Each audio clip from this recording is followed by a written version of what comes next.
So what's up, Nick? What? I think we're having this conversation a little bit earlier, coming up the stairs. When was the first time that you decided that you wanted to be a public speaker? I don't know there was one specific moment, but it was a culmination of a lot of things. So being my background coming from the fitness industry, spending a lot of time in the fitness industry, one of the things that I learned pretty quickly and early on was how much I enjoyed educating. So while I enjoyed, of course, the aspects of coaching and individual coaching sessions, anytime I got an opportunity to educate, it was the thing I looked forward to the most. When I had a team of trainers, I would have 40, 50 training coaching hours with clients a week. And every other week, I'd have 1 hour where I got to educate the other trainers. I'd give a presentation to the other trainers. And that was the hour I looked forward to more than anything else. And so pretty early on, I saw that ability to educate. And to me, speaking is the amplified version of being able to educate and share your message. It's the way you can reach and impact the most amount of people with your education, with your message. And so I just continue to see these trends and continue to see these things time and time again. And then I might be one of the few or strange individuals, but I just love being on stage. I love being on stage. There's a feeling that it provides that I don't get really anywhere else or in any other setting. Yeah, no, I can relate to that because like I would mention to you earlier, I was in the Amway industry for a little bit. That's kind of how I started my whole public speaking era for myself, Yeah. and just actually building a team, building a community, allowed me to be on stage. So my motivation behind building a team was to be able to be on stage and give my concepts to the audience. For sure. So yeah, a little bit about my background, but I come from the automotive space, Okay. right? So I sold cars. I was a salesman, and I worked my way up pretty quickly, and then ultimately, I made a pretty substantial amount of money for my age. At the time, I was 21 years old, making $250,000. Then in 4 years in a row, and then I climbed the corporate ladder, and then finally decided to kind of take matters into my own hands, and I walked away from corporate. Obviously, it was a struggle. I'm still in it, right? I'm 26, so I'm still on the grind. Sure. Started a rental company, but actually launched a networking event out in Atlanta, and Okay. so that's what kind of it intrigues me now that I see all these public speakers. Now that I saw you downstairs, like it Yeah. really motivates me and drives me to build these platforms, and not only for others to speak, but sometimes just so I can have a stage of my own. 100%, man. 100%. So now being in the public speaking space, I get asked all the time, where everybody's focus is how do I get more speaking engagements? How do I get on stage? And there's certainly conversations to be had there. There's certainly tools and strategies about how you build your signature talks and how you build the right relationships and how you network and how you build a speaker portfolio and all those things that can play into getting more speaking opportunities. But what sometimes happens with that is we don't focus at all on, I put this in three categories. The first is the getting booked, like we just talked about. Yeah. The second, which is super underappreciated if you want to really speak, is the staying booked. And staying booked, it's relatively easy to start to get some initial opportunities. But staying booked, developing a name for yourself as being a dynamic and engaging speaker is more challenging.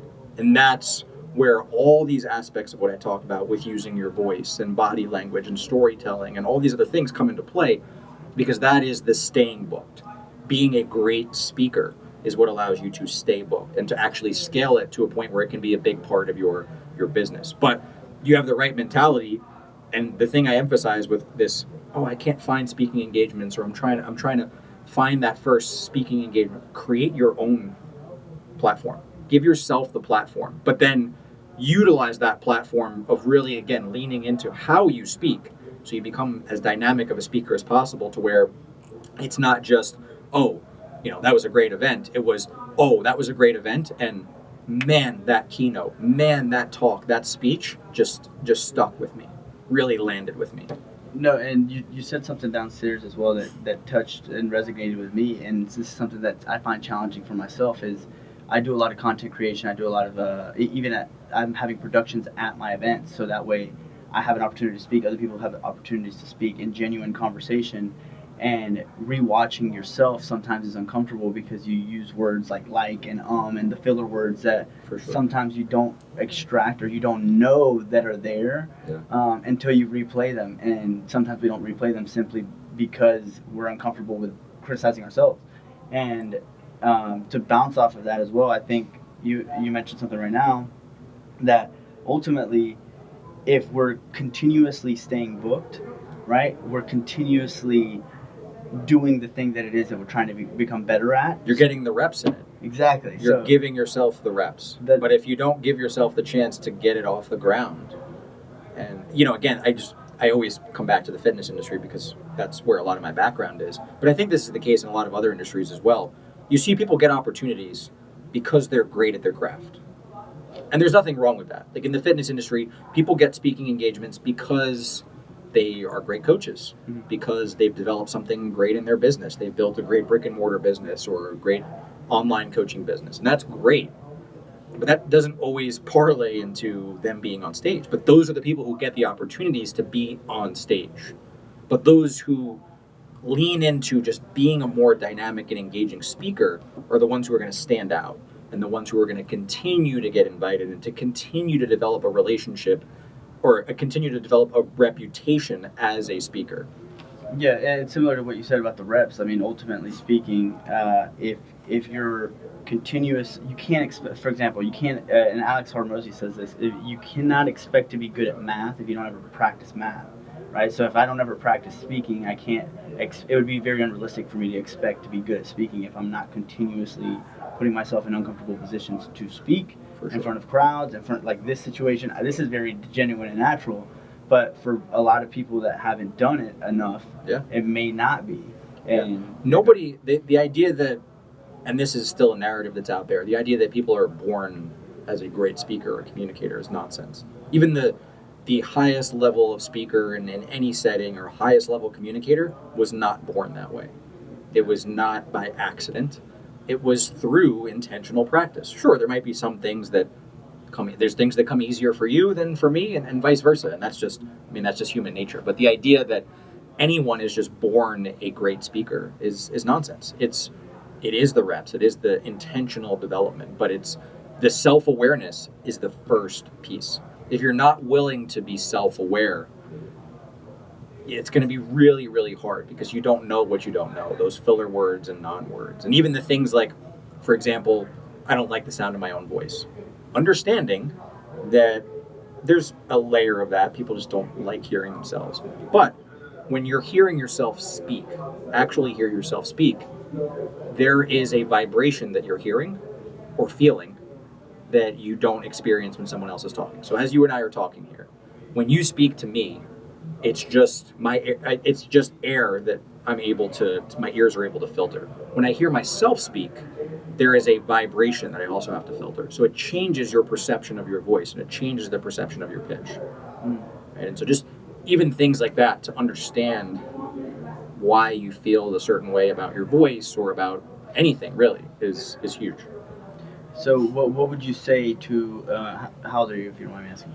31. Okay, so 31, you're 5 years older than me. So what would you say to yourself 5 years ago when you started your speaking career? Now, I don't know how long you've been doing it, but 5 years ago, what would your 31-year-old self tell your 26-year-old self starting in the public speaking game?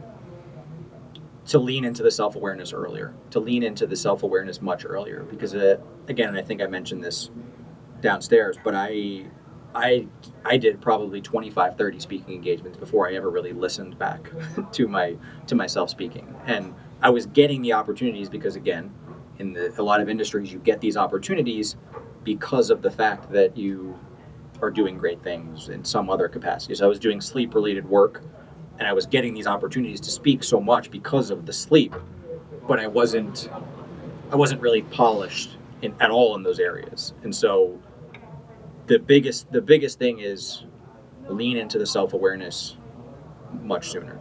Lean into it right away. Okay. And as far as a leadership standpoint, because obviously if you're a public speaker, you're going to have to lead a room, right, or lead an audience, right, to do what it is that you're trying to portray, for sure, and feel a certain emotion. What would you say is the biggest thing that you've learned in your career about leading a room? Okay, a few things.